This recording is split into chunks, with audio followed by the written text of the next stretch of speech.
economics are the order of the day, making life easier for Canadians and making housing more accessible. So we're very confident and looking forward to this. Mr. Poilievre has a choice to make.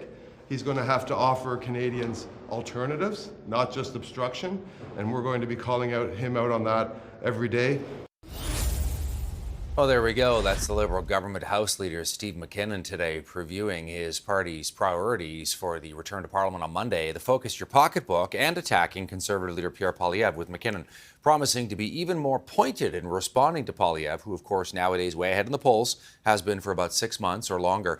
A smart strategy, and really the only one they've got at this point, to try and gain back public support, if that is even possible after 8.5 years in power. Let's bring in our front bench on this Friday, starting with Sabrina Grover, who is in Calgary. She's a federal Liberal candidate back in the 2021 election. Nowadays, though, she's a principal at Shakti Strategies. Up next, Melanie Paradis. She was the communications director for former Conservative leader Erin O'Toole. She's now the president of Texture Communications. Plus, we've got one and only former Ontario NDP MPP Guratan Singh. He's now vice president at Crestview Strategy. And also the brother, yes, of federal NDP leader Jagmeet Singh. Very happy to be the brother of him. And our very own Rachel Aiello. She is our senior digital parliamentary reporter at CTV News. And there is our front bench. Guratan Singh, I'm going to start with you today. How about this? The red team going on the offensive. Your thoughts targeting Pierre Poilievre? My thoughts are this. Since we have seen the dip in polls for the Liberals, we've seen them scrambling really to try to establish some sort of narrative. And what I see time and time again is them proposing ideas and focusing on ideas. Canadians are struggling. They're struggling with the cost of rent. They're struggling with the cost of groceries. They don't need ideas. They need action. And I think this overemphasis on who's presenting the best ideas, I don't think Canadians care, frankly. Canadians want their lives to become easier. And that's why policies like the NDP are pushing for, like dental care, like farmer care, that will actually come into play before the next election, that's what the Liberals should be focusing on. They should be focusing on how to make lives better, as opposed to thinking that this is some sort of comms war that they can win. To you, Mel, and your thoughts. You heard Steve McKinnon. You listened to what Guratan had to say. Is this strategy going to work now? Well, if this past week was foreshadowing for the weeks and months ahead in the House of Commons, I think that we're in for a really bumpy and messy ride. From a speech full of attacks from the Prime Minister at caucus this week to a frankly unhinged press conference featuring several cabinet ministers, it's been nothing but mudslinging this week. And I don't think that it's going to be effective at all. We saw the government House leader calling on Pierre Poilievre to essentially release more policies. There's never been a clearer sign to me that the Liberals are flailing and that they are rudderless than this moment, because what they're essentially asking for is more fuel, more fodder. They're saying all of our attacks haven't worked yet. All of the spaghetti that we've thrown at this wall just isn't sticking. Please, Pierre Poilievre, give us more ideas so that we can attack you on those. And really, it's unfortunate because the key policy that Pierre Poilievre has been putting out consistently is the carbon tax. He's going to axe the carbon tax. And when he has been hammering on this, the result has been the Liberal caucus practically having a mutiny over the carbon tax. So I don't think that the Liberals should be asking for Pierre to put out more policies, because every time he does, something bad happens to their caucus. We know that Poilievre doesn't pull his punches. So to you, Sabrina, why should the Liberals? And we have certainly seen in recent months at these different news conferences that Liberal ministers hold, they say, here's our policy, and then they pivot very quickly and start attacking Pierre Poilievre. Do you think Canadians are listening? I think that there is an opportunity in the next couple of months in leading up to the budget for Canadians to be listening. And I think they're going to start paying very keen attention, especially as they have to renew their mortgages, especially as they continue to suffer affordability challenges. I think it's very clear from the mandate of this caucus retreat that the Liberals have refocused on the middle class. I think they kind of understood that maybe they were wearing away from that, and they had a little bit of wavering from that in the last couple of months. I think they spent the fall session really reigniting some of those key policy issues that they had committed to in the confidence and supply agreement, including dental care. We've seen a little bit on the pharmacare edge.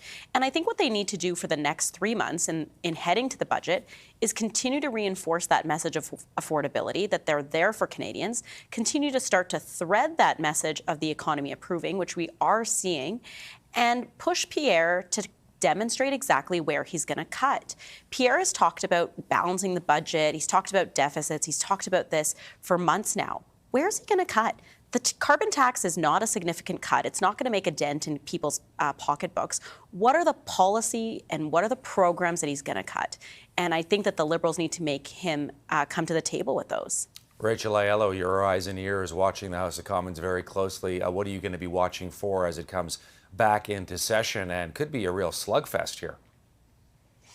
Yeah, I definitely think it's going to be a raucous return. We're going to have the Conservatives meeting with their caucus on Sunday, so they're going to be coming fresh out of that meeting, hitting the House of Commons ready to go. These caucus meetings are, the Prime Minister's speech really got to this, is really trying to rally up your people to get excited to head back. So I'm going to be watching for a couple things. In his remarks today, McKinnon indicated that one of the other bills they're going to be prioritizing is that Canada-Ukraine free trade. I think clearly they've signaled that is going to be a focus for them because they're noticing that it is a winning strategy, I suspect, continuing to attack the Conservatives on their position on that. I'm also going to be watching to see what comes from the NDP Liberal Supply and Confidence deal.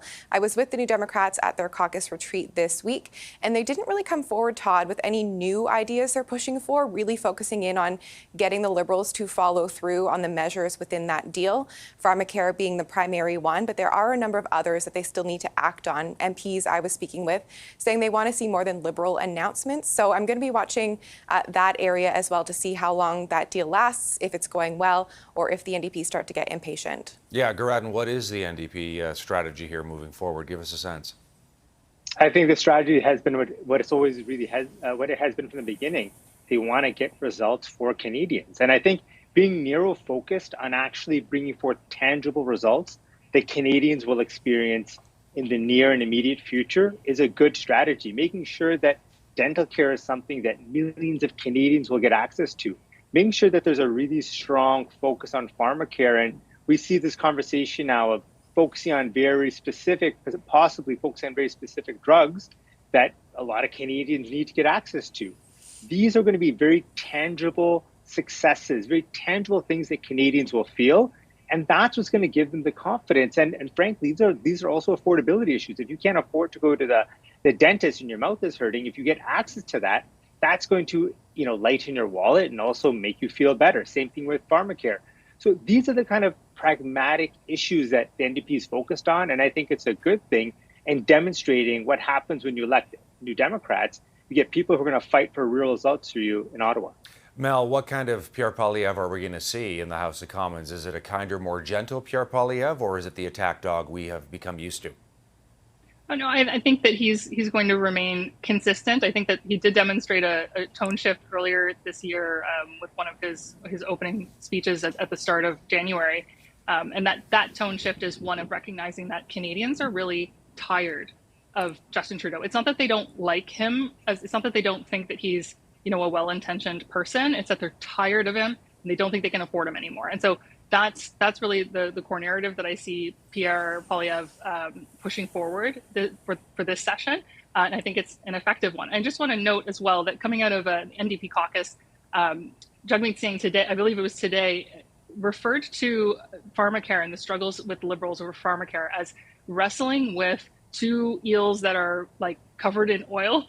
And I couldn't help but think, why do you want to prop a greasy eel up as Prime Minister? Why do that?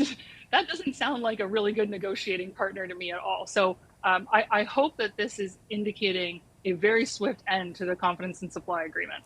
Sabrina, your take, wrestling with a slippery eel.